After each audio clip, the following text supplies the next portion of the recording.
ପିଲାମାନେ ଆମେ ଆମର ଏଇ ସଂସ୍କୃତ ଶିକ୍ଷାୟତନରେ ଗତ ପିରିୟଡ଼ରେ ସଂସ୍କୃତ କଳିକା ଅଷ୍ଟମ ଶ୍ରେଣୀ ତୃତୀୟ ଭାଷାର ଷଷ୍ଠ ପାଠ ବୀରାଙ୍ଗନା ଶୁକଦେବୀର କିୟଦଂଶ ବ୍ୟାକରଣ ସହିତ ପଢ଼ିଥିଲେ। ଆଜି ଆମେ ତାର ଆଉ କିଛି ଅଂଶ ପଢ଼ି ବିଷୟଟିକୁ ସମାପ୍ତ କରିବା। ତାହେଲେ ଆମେ ପଢ଼ିଥିଲେ ଯେ ମହିଳା ଦିବସରେ ଶୁକଦେବୀଙ୍କର କଥା ଆଲୋଚନା ହେବାର ସୁଭଦ୍ରା କୁମାରକୁ କହୁଥିଲା ଯେ ପୂର୍ବ କାଳରେ ଉତ୍କଳ ଭୂଖଣ୍ଡରେ ଅନେକ ରାଜା ଥିଲେ।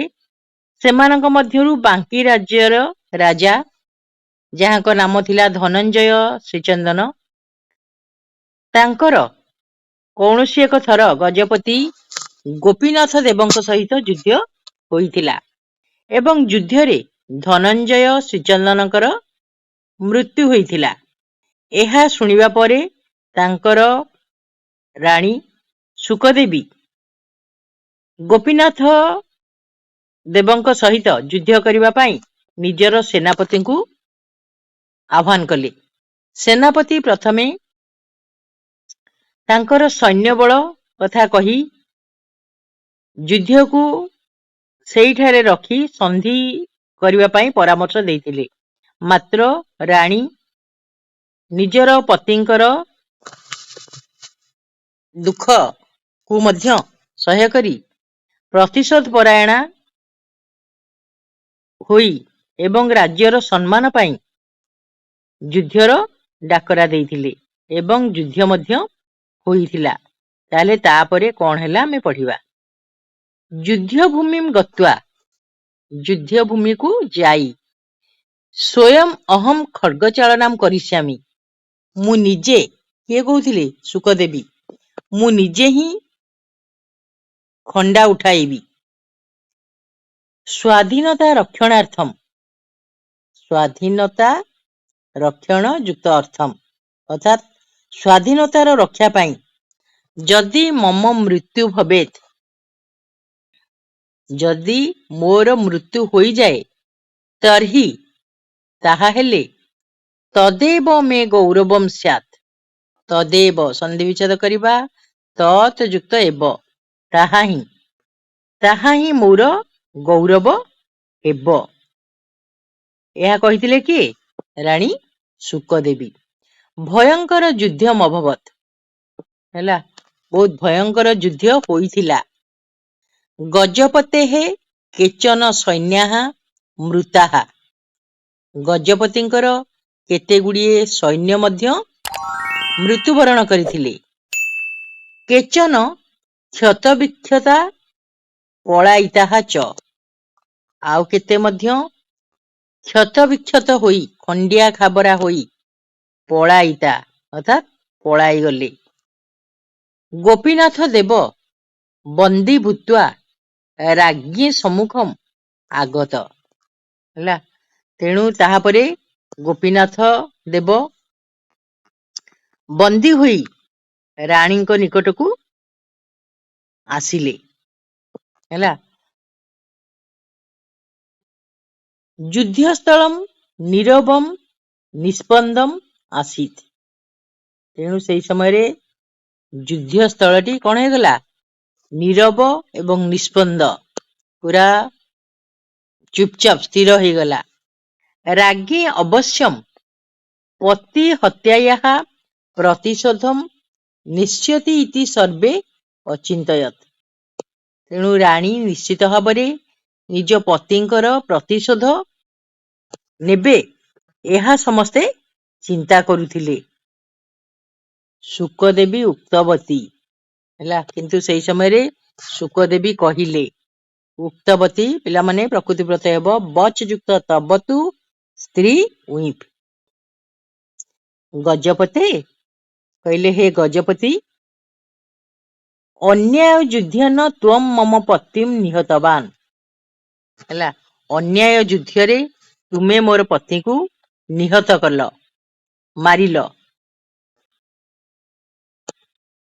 ପତି ବିଚ୍ଛେଦନ ଅହମ୍ ହେଲା ପତିଙ୍କ ବିଚ୍ଛେଦରେ ପତିଙ୍କ ଅନୁପସ୍ଥିତିରେ ଅହମ୍ ଦାରୁଣମ୍ ଦୁଃଖମ୍ ଅନୁଭବାମିତି ସତ୍ୟମ୍। ହେଲା ତାହେଲେ ପତିଙ୍କର ଦୁଃଖରେ ନିଶ୍ଚିତ ଭାବରେ ମୁଁ ଦାରୁଣ ଦୁଃଖ ଅନୁଭବ କରୁଛି, ଏହା ସତ କଥା। ପରନ୍ତୁ ଅହମ୍ ଏକା ନାରୀ, କିନ୍ତୁ ମୁଁ ମଧ୍ୟ ଏକ ନାରୀ। ତବ ପତ୍ନୀ ଅପି ଏକା ନାରୀ, ତୁମର ପତ୍ନୀ ବା ଆପଣଙ୍କର ରାଣୀ ମଧ୍ୟ ଜଣେ ନାରୀ। ତବ ମୃତ୍ୟୁଦଣ୍ଡେନ, ତୁମର ମୃତ୍ୟୁଦଣ୍ଡ ପାଇବା ପରେ ତବ ପତ୍ନୀ ଅପି, ତୁମର ସ୍ତ୍ରୀ ମଧ୍ୟ ମଦନୁରୂପା ବିରହ ବିରହ ଯନ୍ତ୍ରଣା ଅନୁଭବେତ୍। ହେଲା ତାହେଲେ ମଦନୁରୂପା ମୋ ପରି, ମତ୍ ଅନୁରୂପା, ହେଲା ମୋ ପରି ମଧ୍ୟ ବିରହ ଯନ୍ତ୍ରଣା ଅନୁଭବେତ୍। ବିରହ ଯନ୍ତ୍ରଣାକୁ କଣ କରିବେ? ଅନୁଭବ କରିବେ। ତବ ପତ୍ନ୍ୟା ବିଧବା ବେଶମ୍ ଦ୍ରଷ୍ଟୁମ୍ ନା ହମ୍ ସମର୍ଥା, ତେଣୁ ତୁମର ପତ୍ନୀଙ୍କର ବିଧବା ରୂପକୁ ଦେଖିବା ପାଇଁ ଦ୍ରଷ୍ଟୁମ୍ ଦୃଶ୍ଯୁକ୍ତ ତୁମୁନ୍ ନାହମ୍ ସମର୍ଥା ନ ଯୁକ୍ତ ଅହମ୍ ନାହମ୍, ହେଲା ମୁଁ ସମର୍ଥ ନୁହେଁ, ମୁଁ ସହିପାରିବି ନାହିଁ। ତୁମର ପତ୍ନୀଙ୍କର ବିଧବା ବେଶକୁ ଦେଖି ମୁଁ ଆଉ ସହିପାରିବି ନାହିଁ, କାରଣ ଥରେ ମୁଁ ସେ ଦୁଃଖକୁ ଅନୁଭବ କରୁଛି। ଅତଃ ତ୍ୱାମ୍, ଅତଃ କହିଲେ ଏଣୁକରି, ତ୍ୱାମ୍ ତୁମକୁ ବନ୍ଧନାତ୍ ମୁକ୍ତମ୍ କରୋମି, ବନ୍ଧନରୁ ମୁଁ ମୁକ୍ତ କରୁଛି। ପତ୍ନୀ ତବ ଆଗମନ ପଥମ୍, ହେଲା ତେଣୁ ତୁମର ପତ୍ନୀ ତବ ଆଗମନ ପଥମ୍, ତୁମର ଆସିବା ପଥକୁ ନିରୀକ୍ଷମାଣା ଅଶ୍ରୁପୂର୍ଣ୍ଣ ନୟନା ପ୍ରତୀକ୍ଷା କରତି, ହେଲା ନିରୀକ୍ଷମାଣା ଅର୍ଥାତ୍ ଅପେକ୍ଷା କରି, ଅଶ୍ରୁପୂର୍ଣ୍ଣ ନୟନରେ ଅପେକ୍ଷା କରିଛନ୍ତି। ବିଳମ୍ବମ୍ ନ କୁରୁ, ବିଳମ୍ବ କରନ୍ତୁ ନାହିଁ। ବୁଝିପାରିଲ ପିଲାମାନେ? କଣ କହିଲେ ତାହେଲେ? କହିଲେ ମୁଁ ବି ଜଣେ ନାରୀ, ଆପଣଙ୍କ ପତ୍ନୀଙ୍କର ବିଧବା ବେଶକୁ ମୁଁ କେବେ ହେଲେ ଦେଖିପାରିବି ନାହିଁ, ତେଣୁ ସେ ଆପଣଙ୍କ ପଥକୁ ଚାହିଁ ରହିଛନ୍ତି, ତେଣୁ ଆପଣ କଣ ବିଳମ୍ବମ୍ ନ କୁରୁ, ବିଳମ୍ବ କରନ୍ତୁ ନାହିଁ। ଯାହି ଗଜପତେ, ହେଲା ହେ ଗଜପତି ଆପଣ ଯାଆନ୍ତୁ, ଯାହି ଯାଆନ୍ତୁ।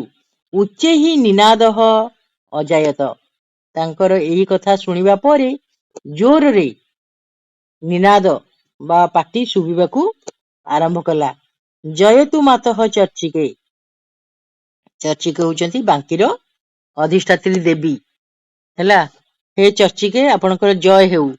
ଜୟତୁ ବାଙ୍କି ରାଜ୍ୟମ୍, ହେଲା ବାଙ୍କି ରାଜ୍ୟର ଜୟ ହେଉ। ଜୟତୁ ବୀରାଙ୍ଗନେ କ୍ଷମାମୟୀ ଶୁକଦେବୀ, ହେଲା ଏବଂ ବୀରାଙ୍ଗନା ଶୁକଦେବୀ, କ୍ଷମାମୟୀ ବୀରାଙ୍ଗନା ଶୁକଦେବୀଙ୍କର ମଧ୍ୟ ଜୟ ହେଉ। ହେଲା ଏହା କୋଉମାନେ? ତାଙ୍କର ପ୍ରଜାମାନେ ଜୋରରେ ନାରା ଦେଲେ, ଜୟତୁ ମାତ ଚର୍ଚ୍ଚିକେ, ଜୟତୁ ବାଙ୍କି ରାଜ୍ୟମ୍, ଜୟତୁ ବୀରାଙ୍ଗନେ କ୍ଷମାମୟୀ ଶୁକଦେବୀ ବୋଲି ସେମାନେ ସମସ୍ତେ ଜୟ ଜୟକାର କଲେ। ଏତାଦୃଶୀ କ୍ଷମାଶୀଳା ଅପୂର୍ବା, ହେଲା ଏହିପରି ଜଣେ କ୍ଷମାଶୀଳତା ହେବା ଅପୂର୍ବ, ଏହା ସବୁଠାରେ ଦେଖାଯାଏ ନାହିଁ।